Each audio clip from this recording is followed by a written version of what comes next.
To stop camera on your Samsung Galaxy S24 Ultra from vibrating, you have to disable system vibration for camera feedback. To do so, swipe down the top of the screen and then tap setting icon. Scroll down the screen to find sound and vibration. Tap sound and vibration. Tap system vibration.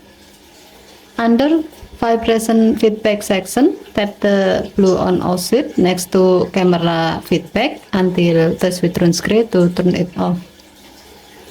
When this option is off, your phone will not vibrate when you are pressing the shutter button on your camera, starting recording, and else.